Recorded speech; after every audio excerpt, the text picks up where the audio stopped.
Railway कामगार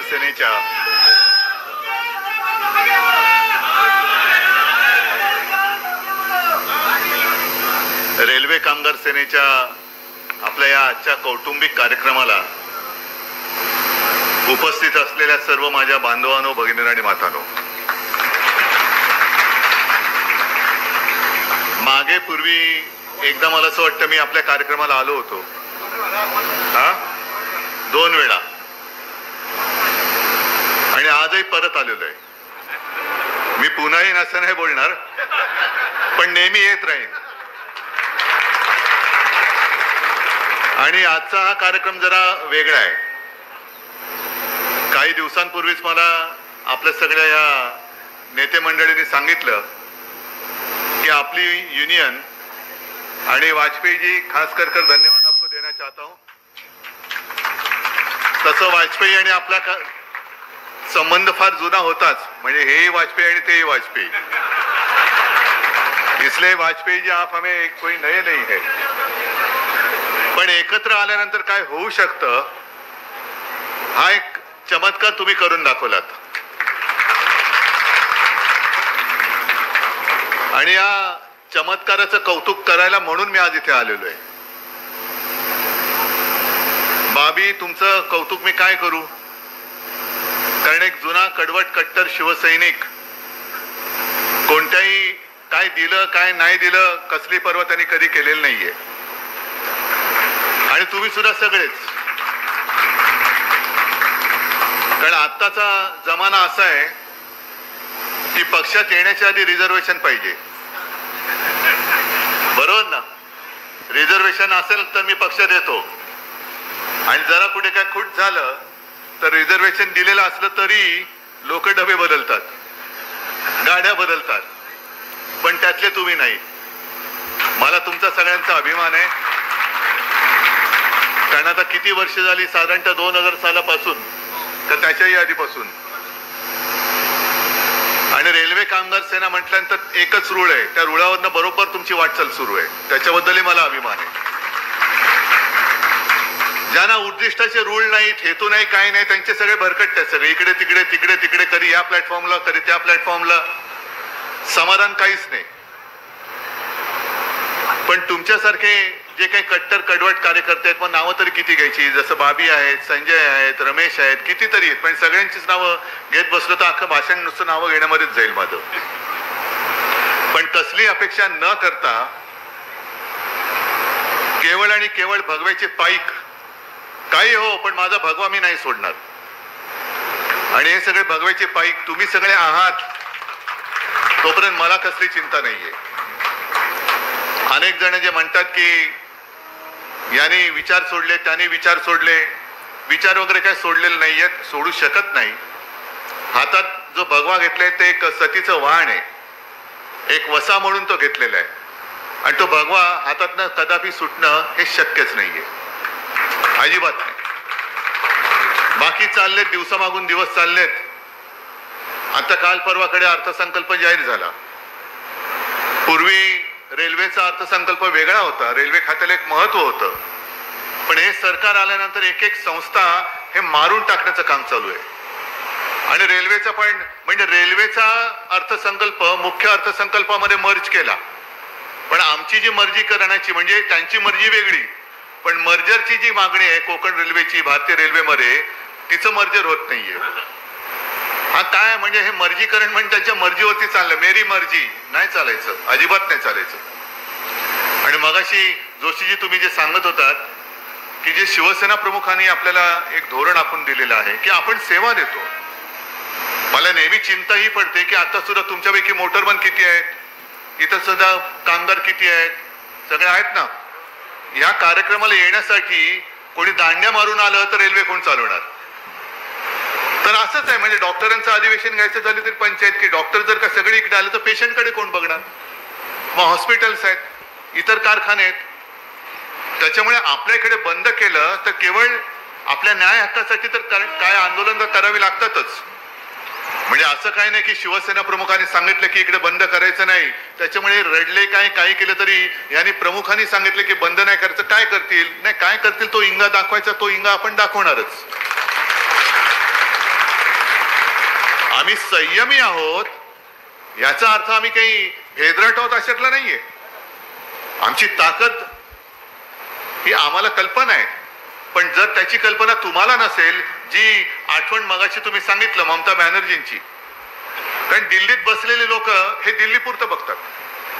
आता सुद्धा तो जो काय त्यांनी निर्णय घेतला, उपनटा निर्णय, की आपली ट्रेन ही गोरखपूरला वळवायची. ना गोरखपूरला दुसऱ्या कुठल्या ट्रेन न्यायच्या त्याच्याबद्दल आमची ना नाहीये, पण आमची हक्काची कोकण रेल्वे ती जर का वळवून तिकडे नेणार असाल तर आम्ही मग पेटून उठणार नाही तर काय करायचं. या तर गोष्टी कराव्या लागतील. बरं, देशात असं कुठे केलंय का की अहमदाबादची ट्रेन वळून कुठे पाटणाला नेले, सुरतची ट्रेन इकडनं सुरतेला जातात, ते उलट त्या बंद केला पाहिजे तो मार्ग, कारण त्याचा वाईट अनुभव आम्हाला आलाय. म्हणजे गमतीत बोलतोय ना, तो उद्या हेडलाईन येईल सुरतच्या गाड्या बंद करा, तसं नाहीये.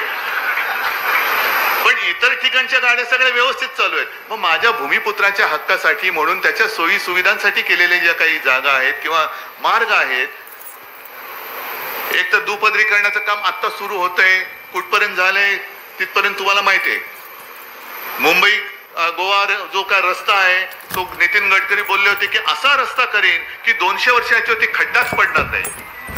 आता लोक असं म्हणतात की 200 वर्षानंतर तरी खड्डा पडेल का, कारण 200 वर्ष होतील तोपर्यंत रस्ता झाला तरी खूप झालं. म्हणजे रस्ता व्हायला 200 वर्ष, त्याच्यानंतर पुढची 200 वर्ष बघणारे कोण? बोलायला काय जाते, मी तुम्हाला असं काही करून देईल की पुढची 1000 वर्ष काही होणार नाही. अरे 1000 वर्ष लेखा तू तरी जगतोस का? पण वाटेल ते सांगायचं. मग तसंच हा दुपदरीकरणाचा कार्यक्रम आहे. मग आणखीन काही गोष्टी आहेत. आता तुम्ही जी एक आठवण करून दिली की मी मुख्यमंत्री होतो तेव्हा प्रोटोकॉल वगैरे हा जो प्रकार होता त्याच्यामुळे काय रेल्वे काम हा एक वेगळा भाग झाला. पण छत्रपती शिवाजी महाराजांच्या नावाने जे टर्मिनस उभं आहे त्या टर्मिनसच्या मध्ये आपल्या छत्रपती महाराजांचा पुतळा लागणार कधी, कोण लावणार, कसा लावणार, त्याला तर काय प्रोटोकॉल नाहीये. आणि त्याची सुद्धा विनायकजी तुम्ही एकदा त्यांना सांगा की या तारखेपर्यंत तो पुतळा लावा, नाहीतर आम्ही तिकडे पुतळा लावू, आम्ही लावू पुतळा. कारण यांना छत्रपती शिवाजी महाराज म्हणजे ईव्हीएम मशीन वाटते. महाराजांचा जय जयकार केलं की लोक मतं देतात, पण मतं दिल्यानंतर पुढे तुम्ही जे काही करताय मध्ये आता मला त्या पुन्हा त्या सगळ्या घोषणा म्हणत्या घटनेमध्ये जायचं नाही. तो महाराजांचा पुतळा कसा पडला, मग काय पडलं, कसं पडलं, म्हणजे अशी ही नतद्रष्ट माणसं ही केवळ आपले आदर्श आणि आपली दैवत ही मतांसाठी वापरतात. आणि रेल्वेचं सुद्धा जे आहे, या रेल्वेच्या अर्थसंकल्पात असं म्हणतात की महाराष्ट्राच्या वाटेला काहीतरी भरघोस आलेले आहे. आता आले ते तुमच्यापर्यंत पोहोचतोय की नाही हा प्रश्न फार महत्वाचा आहे. जनतेपर्यंत पोहोचतोय की नाही, रेल्वे स्टेशन सुधारणार आहेत की नाही, शौचालयाची व्यवस्था नीट होणार आहे की नाही, रेल्वेची साफसफाई होणार आहे की नाही. बरं, आणखीन तुमची जी एक मागणी आहे की स्पाटच्या अंतर्गत जी काय अघोरी शिक्षा होते, ठीक आहे ना, करा, शिक्षा जरूर करा, कारण चूक ती चूक, मी चुकीचं समर्थन करणार नाही. पण त्याच्या आधी चूक होण्यापूर्वी तो कोणत्या एका मानसिक तणावाखाली जातोय त्याची चिंताही कोण करणार आहे? मोटरमन असेल, आणखीन कोणी असेल, त्याला जे काही ताण तणाव आहेत त्या ताण तणावाच्याकडे लक्ष कोण देतात का? रेल्वे मंत्री कधी येत आहेत?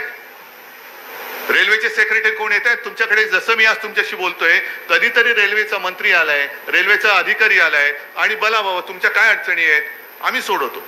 त्या सोडवल्यानंतर जर का त्यांनी काही गुन्हा केला, त्याची काही चूक झाली तर मग त्या पुढच्या गोष्टी करा, तुम्ही जरूर करा. पण त्याला सतत तो तणावाखाली आहे आणि तो तणावाखाली जर का आला आणि एखादी चूक घडली, शेवटी ही चूक सुद्धा समर्थनीय नाहीये. मी त्या चुकीचं समर्थन करत नाही, कारण तुमच्या हातामध्ये नुसती रेल्वे गाडी नाही तर त्यातल्या प्रवाशांचं आणि पुढे जे काही अपघात होतात, घात वेगळे अपघात वेगळे, पण अनेकांचे जीव हे तुमच्या हातामध्ये असतात. त्याच्यामुळे मी तर असं म्हणेन की माझा रेल्वे कामगार सेनेचा जो कर्मचारी आहे त्याच्याकडनं एकही चूक होणार नाही, कोणाच्याही जीविताला धोका पोचणार नाही याची हमी ही आम्ही घेतो. पण ही हमी आम्ही युनियन म्हणून घेतल्यानंतर तुमच्या कामगारांना कसली अडचण होणार नाही, तकलीफ नाही होगी, ही जबाबदारी कोण घेणार? घ्यायला कोण पुढे येते? मी घेतो ना. युनियनचा एक शिवसेनाचा पक्ष प्रमुख म्हणून आणि माझी अंगीकृत संघटना असल्यामुळे या सगळ्यांच्या वर्तणुकीची जबाबदारी मी घ्यायला तयार आहे. पण तशीच जबाबदारी ही रेल्वे मंत्र्यांनी आणि पंतप्रधानांनी सुद्धा घेतली पाहिजे प्रशासनाच्या बाजूने. तुम्ही जी काही जुन्या पेन्शन योजनेचा जो उल्लेख केला, मी तर माझ्या जाहीरनाम्यात म्हटलं होतं आता तुम्ही केंद्राकडे जाता का राज्याकडे जाता हा दुसरा प्रश्न आहे. पण मी माझ्या शिवसेनेच्या वचननाम्यात म्हटलं होतं या कालच्या विधानसभेच्या निवडणुकीत की आपलं सरकार आल्यानंतर सरकारी कर्मचाऱ्यांना जुनी पेन्शन योजना मी लागू करून दिल्याशिवाय राहणार नाही. गेल्या जाहीर केले, अनेक घोषणा केल्या, अनेक गोष्टी जाहीर केल्या होत्या आणि करून दाखवलेल्या होत्या. म्हणजे शिवसेनेची जी काय ओळख आहे, शिवसेना नुसतं 200 वर्षात खड्डा पडणार नाही असं नाही, करून दाखवते आणि मग बोलते. अनेक गोष्टी अशा आहेत की ज्या आम्ही पूर्वी केलेल्या आहेत. कोरोनाच्या काळामध्ये सुद्धा काम आपण करून दाखवलेलं आहे आणि करून दाखवणारे ही आपली ओळख आहे, ही आपली ओळख आहे. आणि मी अनेक गोष्टी तुम्हाला सांगितल्या होत्या, मी या गोष्टी करीन त्या गोष्टी करीन, पण कुठे काय माशीने नुसतं वेगळंच काहीतरी शिंकलेलं आहे तिकडे. हे सरकार किंवा हा निवडणुकीचा निकाल असं लागूच शकत नाही हे आज सुद्धा अनेक जण सांगतात. बरं, आज आणखीन एक मला जी काय माहिती मिळाली ती आता तुमच्या समोर सांगत आहे ना, आणखीन थोडीशी मिळाल्यानंतर मी ती सांगणार आहे. त्याच्यामुळे ती माहिती सध्या मी बाजूला ठेवतो. पण मगाशी जो एक मी पुसटचा उल्लेख केला की आहेत त्या संस्था मारून टाकायच्या, म्हणजे आता एसटीची हालत वाट लागलेली आहे. काल परवाकडे महापालिकेचा अर्थसंकल्प जारी झाला. जसं रेल्वे ही एक महत्वाची, जशा आपल्या शरीरात रक्तवाहिन्या असतात की प्रवासी वाहतूक इकडे तिकडे कुठे कुठे कुठे रेल्वे जाते देशामध्ये, तशीच एसटी ही माझी गावागावात खेड्यापाड्यात जाते. तशीच बीएसटी ही माझी जवळपास अनेक गल्ली बोळत जाते. पण आज राज्यामध्ये एसटीची दुरावस्था तुम्हाला माहिती आहे, कारण तुम्ही रेल्वेच्या नंतर घरी यायला जायला एसटी आणि बस सुद्धा तुम्ही वापरता. एसटी आज तोट्यामध्ये चाललेली आहे. बीएसटीचा कोणी वाली राहिलेला नाहीये. रेल्वे सुद्धा किती काळ तुमच्याकडे सरकारी राहील का तुम्ही तुमचं सुद्धा कधीतरी काय खाजवायला लागतील आणि खाजगीकरण करतील काय सांगता येत नाहीये. आहेत त्या संस्था मोडायच्या. आपली मुंबई महापालिका जी कदाचित जगातली एक सर्वात श्रीमंत महापालिका होती, ती सुद्धा आता यांनी विकायला लावलेली आहे. म्हणजे वाईट एवढ्या गोष्टीचं वाटतं की कष्ट करून करून करून तुम्ही सगळ्यांनी कष्ट करून मुंबई महापालिका ती कोणे एकेकाळी तोट्यात होती ती आपण नफ्यात म्हणजे मुदत ठेवी तिच्या वाढत नेल्या. 92,000 कोटीपर्यंतच्या मुदत ठेवी होत्या, आता त्या 80,000 कोटीपर्यंत आल्या. 80,000 कोटीपर्यंतच्या मुदत ठेवी त्या आहेत फिक्स डिपॉझिट मध्ये आणि 2-2.5 लाखापर्यंतची 2.5 लाख कोटीपर्यंतची म्हणजे देणी यांनी करून ठेवलेली आहेत. 2.5 लाख कोटीच्या खड्ड्यात आज ह्या सरकारने, जे पहिलं गद्दार सरकार होतं, असंविधानिक होतं आणि आता ईव्हीएम सरकार आहे, या लोकांनी आपली मुंबई सुद्धा खड्ड्यात घातले. म्हणजे मुंबईच्या रस्त्यावरचे खड्डे हे बुजवणं हे किती वर्षात आता शक्य होईल माहिती नाही.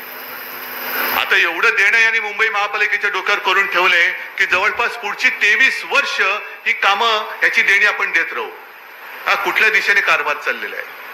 आणि म्हणून मला असं वाटतं की या ज्या काही संस्था तोडल्या जातात, महापालिका खतम, एसटी खतम, बीएसटी खतम, त्याच्यासाठी मी वाजपेयीजी तुम्हाला खास धन्यवाद एवढ्यासाठी दिले की तुम्ही आणि आपण एकत्र आल्यानंतर निदान रेल्वे मधले ह्या कर्मचारी संघटनेची ही ताकद मजबूतीने आपण सरकारला दाखवू शकतो.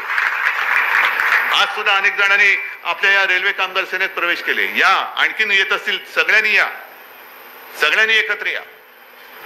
कारण एका ठिकाणी निवडणुकीमध्ये मतं मिळवण्यासाठी बटेंगे तो कटेंगे ही घोषणा भाजपने दिली होती, पण इकडे मात्र युनियन मध्ये कशी फूट पाडायची, तोडफोड कशी करायची, म्हणजे तोडा फोडा आणि राज्य करा ही नीती हे आजचे राज्यकर्ते अवलंबत आहेत.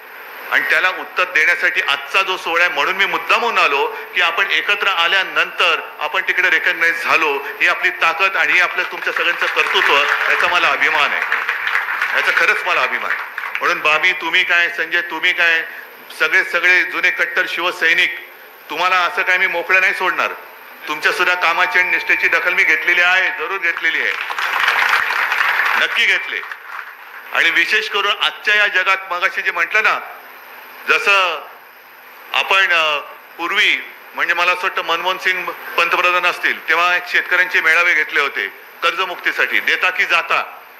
हल्ली एक झालेलं आहे की देता की जातो, द्या नाही तर चाललो. अरे जा बाबा, तुला सगळं देऊनही तू जात असशील तर तू आणि तुझं नशीब, जा कुठे जायचं तिकडे. पण तरी देखील तुमच्यासारखे शिवसैनिक, ज्यांना मुळामध्ये शिवसेना कशासाठी स्थापन केली याची जाणीव असलेले शिवसैनिक जोपर्यंत शिवसेनेत आहे तोपर्यंत कोणी किती समोर आला तरी तो शिवसेना संपवू शकणार नाही, हा आत्मविश्वास मला आहे, हा आत्मविश्वास आहे.